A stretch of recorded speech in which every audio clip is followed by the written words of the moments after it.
There's a reason many professional riders are such big fans of Nutrina's ProForce feeds. Winners align themselves with winners, and they know choosing high quality nutrition is one of the biggest ways to give their horses a leg up in the arena. ProForce is the only feed on the market with rebound technology that helps your horse recover faster so you can keep winning. All ProForce products also include marine source calcite to support gastric health and help maintain a normal stomach pH. Visit neutrinaworld.com for more information. Fuel the win with ProForce. I am. I am a young. I am a young. I'm a young. I am. And I am a young Black. A young black. Young. Black. A young black. black equestrian. Equestrian. Equestrian. Black equestrian. Equestrian. Black equestrian. equestrian. Black equestrian. I'm a young black equestrian. I am a young black equestrian.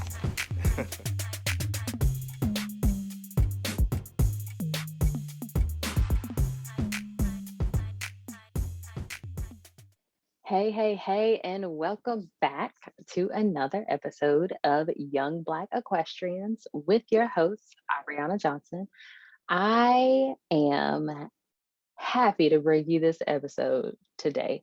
You want to know why? Because today we're going to talk about something that I believe is going to, change the opportunity and culture of representation for Black people, not only in the horse world, but in Hollywood. Now, girl, what are you talking about? I'm talking about the movie The Harder They Fall. I recorded this episode earlier this week. And then yesterday, which was Friday, I listened in on what we call Twitter Spaces. If you are familiar with Clubhouse, it's like an opportunity to enter a room, but it's only audio. You don't see anyone. Why was I in this room? Well, the room was titled like The Harder They Fall live chat, but Regina King, Jay-Z, and the director and writer of the movie were there. And so I was like, wow, this is a perfect opportunity, all pun intended, straight from the horse's mouth, to answer some of the questions that I had in my initial episode. So I wanted to talk a little bit about that movie today, and honestly about, the progression or the current kind of trend on Cowboys in Hollywood. Now, if you haven't seen this movie, I'm going to do my best to talk about it without actually talking about it, right? I'm going to do my best not to deliver any spoilers. I absolutely won't deliver like the plot twist, okay? But this may give you some insight, because I honestly plan on watching it again. I'll probably watch it at least twice, because now that I listened in on what it is that they were trying to achieve, I can look at it through a different lens, a more informed lens, and with more appreciation for the work that they put into this movie. And so if you haven't seen the trailer, I will put a link to it in the show notes and in the caption of this video. But it's basically about Cowboy busted from, jail, and then like it's two cowboy gangs and they're going against each other, and we'll see who prevails at the end. Brief synopsis: a lot of shoot 'em up, bang bang. So if you don't like gore and if you don't like seeing blood on screen, this might not be the movie for you, because it's there. I honestly, in the first 5 minutes, I had to look to see if this was a Steven Spielberg movie, because the blood was just like, and I was like, oh, that's how we're gonna move in this movie. Noted and prepared. So if you don't like blood and gore, either keep your eyes closed in those parts, or maybe just listen to the movie. I don't know. But in watching this movie, I feel like, I mean, we heard about it, what, a year ago? And that was one of the things that Jay-Z was saying in the Twitter Spaces yesterday. He was saying how it was such an amazing um, feat to be able to record and shoot a movie like this, literally in the height of the shutdown. He said the day before recording of this movie, uh, the country shut down. That was early March of last year, 2020. So he was sharing how, they came together with Netflix. It skyrocketed the budget for the movie because they had to introduce all of these COVID protocols that, brought the costs up. You had to take tests and had to have screenings and had to be this far apart and had to change how things were shot. And I think that is incredible. I'm not going to pretend like the people behind the movie weren't already, in Hollywood. Like if Jay-Z says, how we gonna keep going? We probably just gonna keep going, right? I'm not gonna pretend like they had, no barriers or anything like that. But it's nice to see, or to learn about how they were still able to navigate it because it was a reality for them. And they still decided to pursue this project despite everything else that was going on. So the director of the movie, his name is James Samuels, and he was really, really, really talking about, the history of the Black cowboy in the American West. 1 in 4 cowboys being a cowboy of color, or specifically a Black cowboy. Um, he made an incredible point when talking about how when we watch westerns, the Tonto and John Wayne and what is it? It was another like a ranch. I can't remember. My family watches a ton of westerns, but when we watch those westerns, we see this construct from Hollywood that makes us think that, this was so old. This was so back in the day. If you were to ask someone, honestly, let me ask you this. Think about this. When you're watching a Western, what time period do you think it's set in? What year? Ask yourself this. What year do I feel like, John Wayne was out there doing his thing? Think about that. Keep that number in mind. The next thing I want you to know is that Bill Pickett, who is a character in this movie, I had to look up this information because I just wanted to be sure because I had a feeling. But Bill Pickett passed away 2 years before my grandfather was born. I'll say that again. Bill Pickett passed away in 1932, 2 years before my grandfather was born. So we're really not that removed from this generation, from this foundational character piece of Black cowboy land in history. Like these things didn't happen in 1700s, 1800s. This was 1900s. This is the late 1800s, 1900s that this happened. This is our great grandparents in their arena, in their time period. So stuff like this is not that old. And, the way that Hollywood has constructed what it is that we see, and we all know, when people put like black and white or sepia filters over photos, it makes it seem incredibly old. They've done that with Martin Luther King pictures. They do that with Malcolm X pictures to make us think that to subconsciously think like, wow, this happened so long ago, when truly it did not. These pictures, the originals, were in color. And so it's kind of that another way, cinematically, that people have changed the narrative, that the movie industry has changed the narrative or influenced the narrative of the West and how cowboys were shown and represented during that time.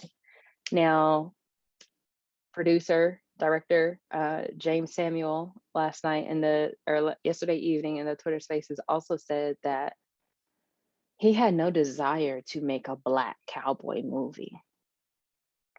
He was making a Western.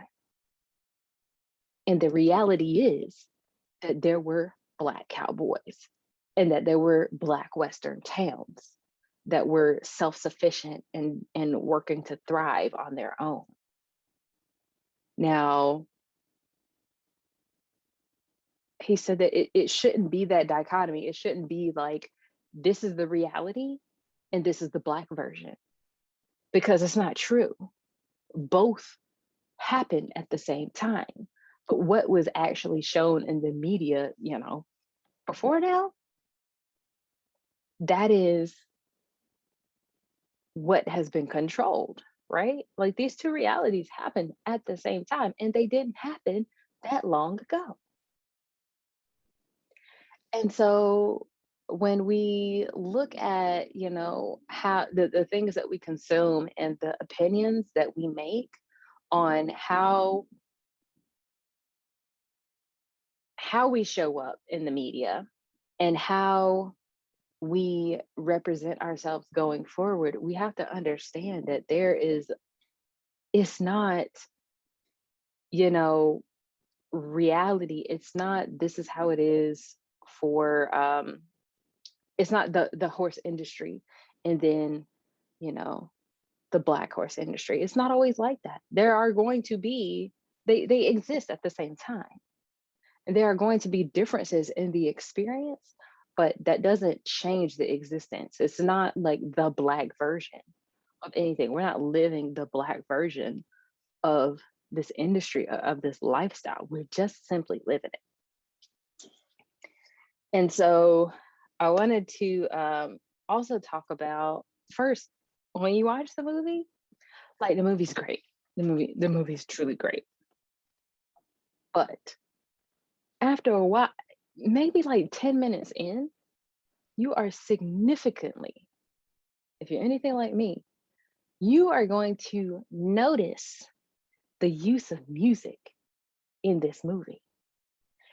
And it is wild. It's wild to see or to hear how the music truly influences the scene. And James Samuel, the writer of the screenplay and the director, he talks about, he wrote a lot of those songs. And he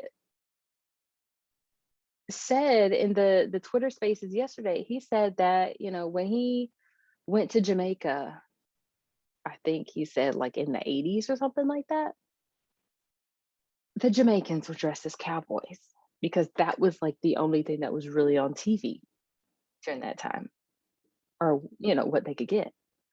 And so he said that there's like a Jamaican esque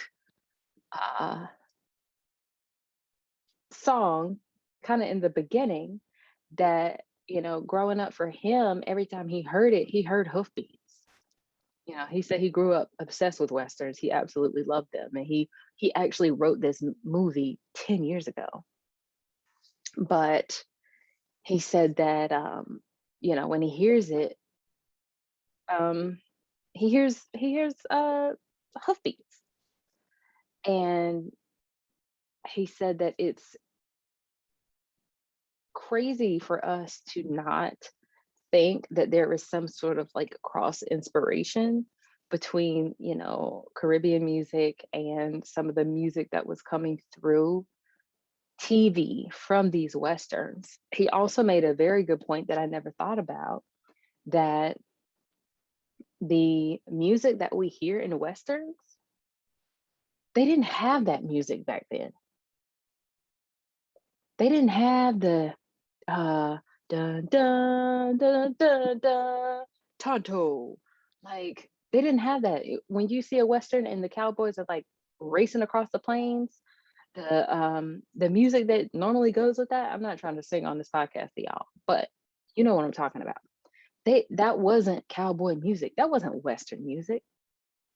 That was the music that Hollywood constructed to represent that time period. And so they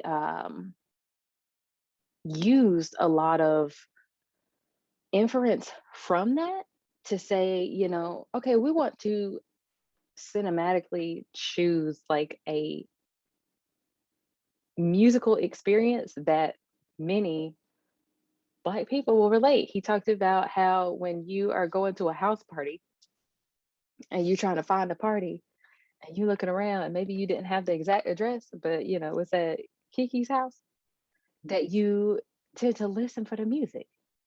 And the closer that you get, you hear the boom, boom, boom, boom. Closer you get, the more you hear of the music.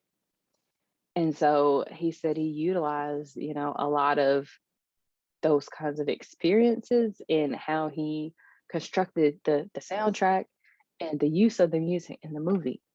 Now, I said it already, but I'm gonna say it again. The music in this movie was fantastic. Absolutely. Like I need the playlist, I need a soundtrack, and I could listen to this every day. Absolutely. But the use of it was so incredible that I feel like if we had the movie without the music, it would not have made nearly as a impact as it did. All right, so that is my. Oh no, wait. Oh, there was one more thing that I wanted to bring up. The characters. So we had Regina King. We had Jonathan Majors. We had what's his name?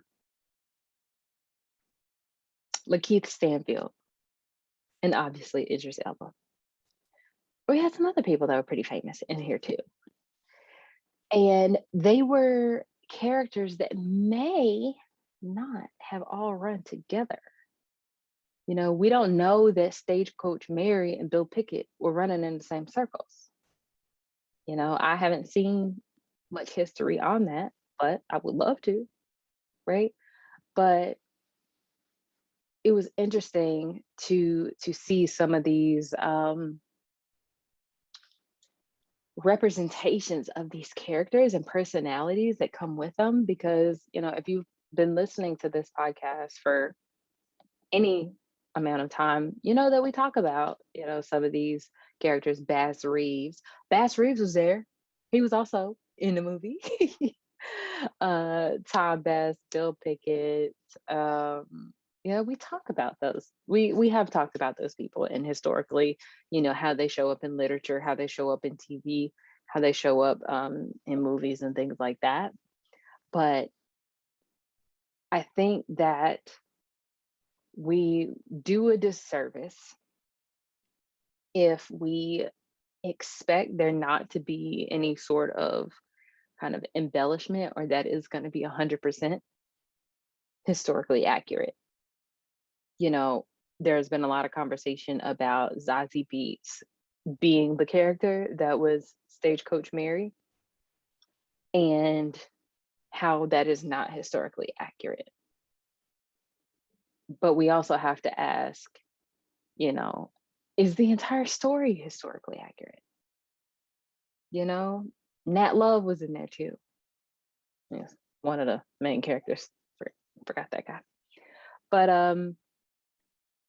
as we are, entering the realm where apparently Idris Elba is going to be the James Bond of the Black Cowboy movies because my God, Concrete Cowboys, The Harder They Fall. I mean, the man will play a role on a horse. You know what I'm saying?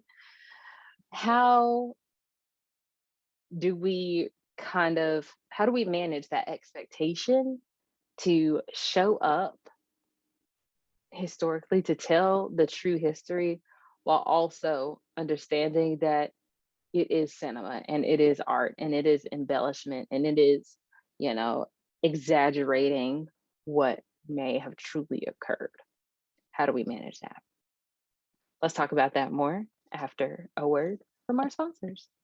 Nutrena presents an uncompromising approach to superior nutrition. Nutrient dense Empower products are scientifically designed for low feeding rates. Empower Boost provides an added energy in the form of high fat to help your horses work harder, train longer, and perform better. Digestive balance supports overall gastrointestinal health and helps maintain normal gastric pH to keep them feeling their best. Empower Top Line Balance focuses on top line health and improvement and now includes chromium to support insulin resistant horses. For more information on Empower products, visit neutrinoworld.com.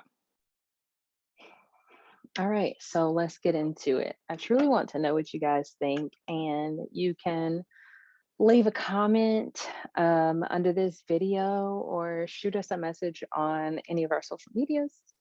But what do you think about where the responsibility lies for representation in media in Hollywood? Because in both of the key movies that have come out recently, Concrete Cowboy and The Harder They Fall, there have been, questions about the complete accuracy of the story and how everything was portrayed, right? So, where do you think the responsibility lies in having more of a representation for people of color, for Black people in Hollywood? Does it lie on the the industry to say or to seek out and to really put funding towards these projects that are led by Black people? Or is it the responsibility of Black people to continue to show up and to produce projects like this? I don't think there is a right answer, personally, but I'm just interested to see what your thoughts are on a subject like this. It doesn't even have to really be specific to media because, as you know, and as we've talked about before on this podcast, really um, trying to discuss with people on these different diversity platforms, diversity committees, diversity groups, and saying, this is what we're doing to make our space more inclusive and more inviting versus this is what I'm doing to continue on in this industry and represent for people who look like me, right? Both are happening, but it's interesting to see where the responsibility seems to lie because I feel like a lot of times people don't want that responsibility. People I still see to this day, well, I don't I'm trying to grow the diversity in my program, but they're not showing up. And it's kind of hard to continue to say the same thing over and over and over again. Like, if you don't even know any Black people in real life, how do you all of a sudden think that they're just going to show up in your barn? Like, you don't even know them in real life. Like, what? It's wild how that happens. So I'm just trying to see and have a little bit of a conversation about where do we feel like that responsibility lies for representation. Got an email not too long ago asking or say, we're gonna discuss some updates on what you have done to increase diversity in the industry. And I really had to think to myself, is that the best conversation? Is that maybe that's just the first question in the conversation, right? It's likely going to, allude to more questions or, you know, hopefully, the conversation will go in that direction because I don't feel like it is the responsibility of the marginalized to make a space more inclusive. That is my personal opinion. And so I truly, when I'm looking at things like these movies, um, and the criticism that comes from that, it's like, is it fair to us to say, is it fair to them to say, okay, you need to show the whole truth and nothing but the truth, so help you God, but still produce an amazing story? Sometimes these people's lives, nobody's living their life for cinema. Nobody has a storyline that's like building up, climax, and then conclusion. Like that is not how we live our daily lives. So I feel like it's really important to give these creators the space to shine light on a lot of the historical context and aspects of a certain demographic, a certain type of people, a time period, while also giving them the freedom to be creative. Nothing was like a blatant lie, but key examples, Zazie Beetz as Stagecoach Mary. We know that they didn't look alike, right? But did Jonathan Majors look like Nat Love? We don't know that for sure. Did Stagecoach Mary run multiple bars? I don't really remember that in her story. Did they all interact? I don't remember being told that either. So it's like, we do get to pick and choose what we are super critical on. And when it comes to conversations on like colorism and the representation of women in Hollywood, that's where that conversation really comes into play. And so I didn't hear any of that really in the Twitter spaces that happened yesterday, but that's more of the lane that we are more critical on when it comes to that character specifically for that movie.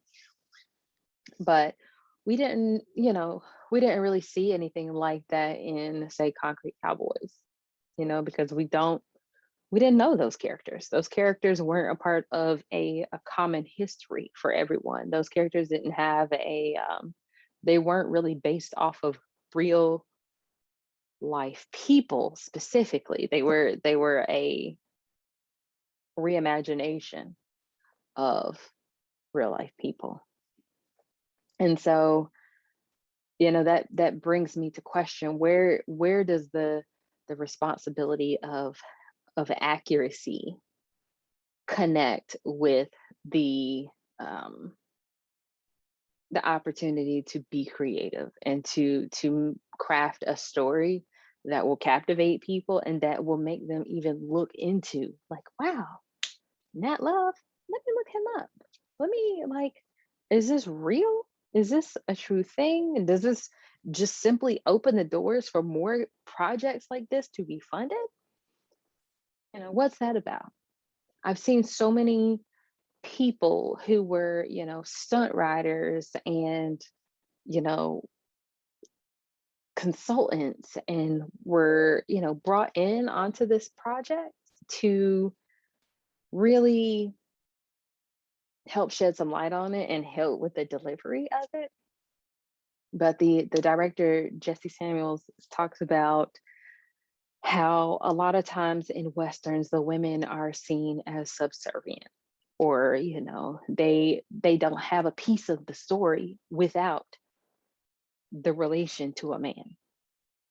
And he really wanted to hone in on the fact that these women in this movie were their own people. They were their own people, and they weren't subservient to anyone. Regina King, you see her character, she is a boss, okay? A boss. And she makes it very clear that she don't work for nobody, right? But there is a fight scene between Regina King and Stagecoach Mary, and he talks about how, while all the men are shooting and shoot 'em up, bang, bang, the women are throwing their guns down and fist to face. They are fighting it out, and they are brawling, truly brawling. And so he just wanted to craft a scene where the women, they are showing, that they are not on the sidelines of this story. They are not, accessories to this narrative. They are in out here in the trenches with the boys, and they're going at it just as much. They're getting hit in the face too. They getting knocked out too. They getting captured and things. So I really appreciate how he kind of approached the role of women in this movie, and how they could be seen just as powerful, just as an important piece of the narrative, um, just like the men.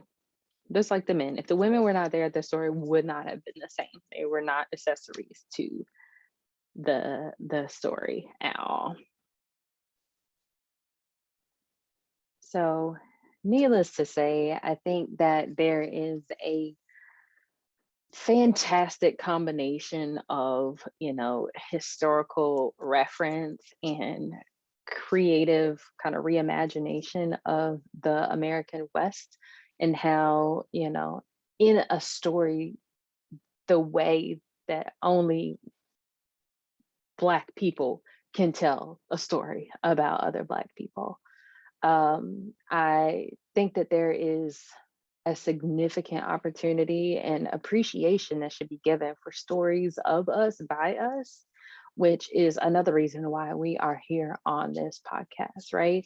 But I did want to bring up some of the characters that we may not have even recognized or captured the names of, because at first, I picked up the names of the people who I knew already, but some of them I was like, who the heck is that? And is this a random character, or is this like crafted after a real person? It turns out that they were all crafted around real people, but a lot of times there's not a lot of history, or the recollection of that person is from someone else who it just might not be significantly accurate. So Rufus Buck, who is the main character, who is Idris Elba, was actually real. All of them were real, but he was real. He had the Rufus Buck gang, and they did exactly what they did in the movie, rob banks and kill people. And they themselves were also executed. Nat Love, we all know that he exists, but there's also an autobiography by him called The Life and Adventures of Nat Love. You can check that out. And Jonathan Majors says that he read that book several times just so that he could really embody the essence of that man. And if you read that, let me know how you like it. It's something that I am gonna look at, grabbing and reading very soon. Trudy Smith, who was played by Regina King, she was also a real person, but there's not that much information about her. Cherokee Bill, real person.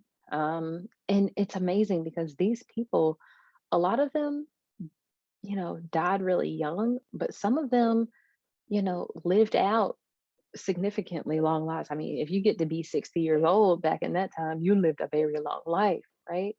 But it's because they got out of the game, you know. Who was it? I can't remember if it wasn't Cherokee Bill because he passed away at a young age, but was one of the characters. They said that he got out of the game. He stopped. He became a security guard and like worked on a railroad and did that until he passed. Those are some of the things that we don't hear much about. We hear the fantasizing of their cowboy lifestyles, but again, like I said before, these things didn't happen that long ago. They also continued on to live some, you know, quote unquote regular lives that weren't fantasized as, these crazy cowboy, scenarios. That wasn't their entire life. Bass Reeves, he existed. We know that. He's known for capturing so many outlaws without even, being injured himself. Wiley Esco, he was a real person, but he was a Black US Marshal, and we have almost no information about him. And so those are the stories that are like, okay, although we want to include this person and craft a reality around them, we just don't have enough information. So, we put the onus of, the only movies that need to be produced are the ones that are completely historically accurate. We don't have that ability sometimes, and still want to include these characters. James Beckworth, he I think he's the one that became a security guard, but he also wrote an autobiography, The Life and Adventures of James Beckworth.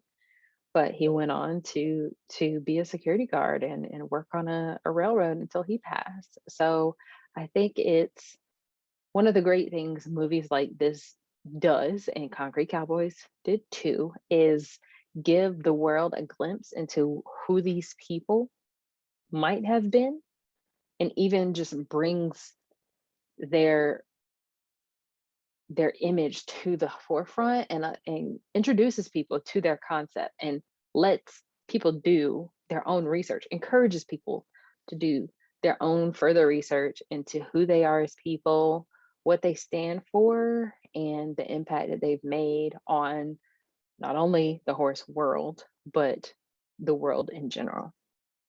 So that is my kind of first take on where we are sitting, Cowboys in Hollywood, and the harder they fall, and really looking at where we are placing the responsibility of representation and accuracy, while also, as a fellow creative, allowing people to flex on that cinematic and